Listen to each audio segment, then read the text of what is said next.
biggest trending asset class of all time. So buy it and hold it. Don't do dumb shit when given the biggest opportunity of all time. Very reason I got into crypto in the first place back in 2013, I knew that we had to put all financial assets on the blockchain. Why did I get to that? After Lehman went bust and after the European banking system imploded, we learned one truth.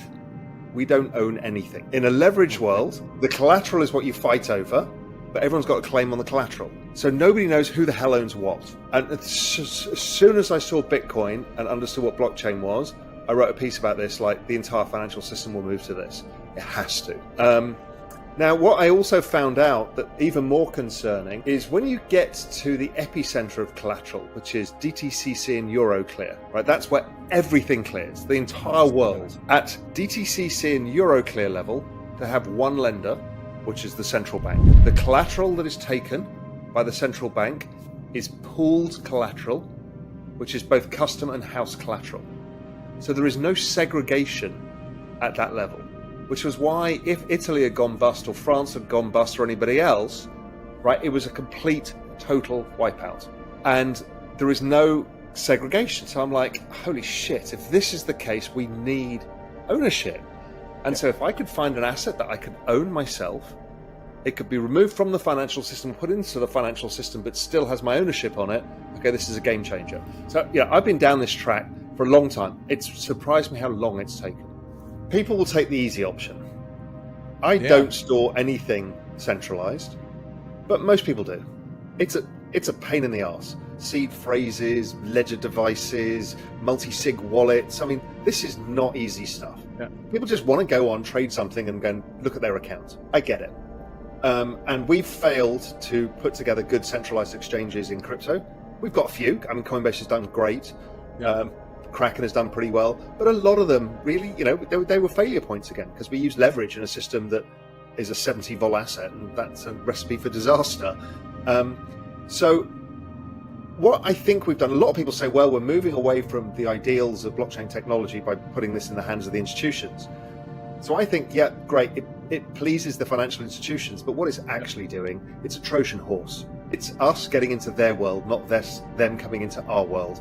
And before you know it, they start to understand what this is all about. And we don't expect them all to self-custody and stuff like that. You know, what's nice is people like Bitwise will show on-chain what they own. This is the biggest macro trade of all time. It's the best performing asset class in all history in the shortest period of time. Right? So you've got the gift. I don't want to hear anybody say we've been shut out, because everybody can put 10% in. Everybody. Right? If you live in the Philippines, or you live in Nigeria, or you live in New York City, you can put 10% of your wages in, right? So this is an egalitarian, democratic, global, homogenous asset class, and it's the biggest trending asset class of all time. So, given that, it's pretty easy. It's just buy it and hold it. Firstly, you have to deal with your own psychology. I'm down, I'm up, I FOMO, my friend made 100x, all of this shit, right? You need to stop all of that. And then you need to not use leverage. Because if the game is to hold onto your tokens from $2 trillion to $10 trillion to $200 trillion when it's a full mature asset class, the game is to keep hold of your tokens. Don't give anybody an attack vector to take your tokens off you, which is why if you can self-custody, better. Certainly don't borrow against it because somebody will take your tokens. It's just like, don't do dumb shit when given the biggest opportunity of all time. If the bloody asset class is going to go up another 100x from here, you honestly don't need to use leverage. You don't need to spend your whole time looking for the next 100x token and stick all your money and hopes and dreams in that. Just put 90% in the main asset classes and it'll do fine. The only thing we get with it went wrong was when there's hidden leverage. And I've learned this in the past, is when you go around and ask everybody who's your biggest client, if it's all the same person, then you've got a problem, particularly if they're using leverage. Long-term capital management was the classic example of that. I was on a stag weekend in Kilkenny, Ireland, and I was at NatWest at the time running the equity derivative desk, and a bunch of my friends were in equity derivatives and fixed income derivatives, and we were just having a few beers, and the conversation comes up, who's your biggest client? Long-term capital. How much have you got?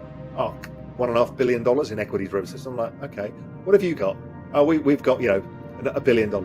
We had like $3 billion because clearly I was a better salesman, so obviously we had bigger positions. Is one of the problems of this market is there's very little secondary market professional liquidity. We have a bunch of trading shops, that's it. The rest is retail investors. The hedge fund industry in the entire crypto space is $5 billion.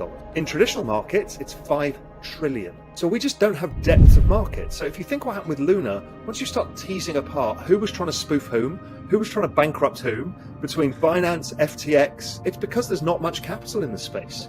So it's actually capital starved, which is great because it means the returns are very high, but not great because it means volatility is insane. Crypto is just a part of it. That's just like the transaction, storage, value layer of the internet.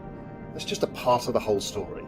The bigger things are AI, robotics, genetic science, well, what that all unlocks, and energy. And this formula that I talk about is the GDP formula. Yeah. GDP formula is basically population growth plus productivity growth plus debt growth. Right? We stopped and blew up all debt growth in 2008. All debt growth now is just servicing of old debts. So really, the global economy, and particularly the developed world, has slowed down trend rate of GDP growth. Why? Because we've got an old, slow-growing population, and in many countries now shrinking. Italy, Japan, South Korea, Taiwan. I mean, they're all starting to shrink now. Okay, so you've got lower population growth supporting this large debt. So there's not enough money to pay for the debt, which is why the central banks print stuff. But over time, you need to change that equation. Because if not, we're not going to blow up because we keep us to blow up, which is what everybody fears. The value of collateral has to go down a lot, which is what happened in 2008. Yeah. But we've learned this new trick. Debase the currency and optically the collateral goes up, right? You cannot go bust in that environment. Nice. Yeah. Well, not on a societal level. So, okay, how the hell do we get out of this quagmire? Slow growth, aging population. The answer is, well, firstly, population growth. But nobody wants to open immigration because wages haven't gone up in real terms. So the more immigrants, the less money there is to share in the economic pie. So people are like, no, we don't want that. So then comes AI. AI is infinite human knowledge, and it's going to get cheaper and cheaper and cheaper until it's water.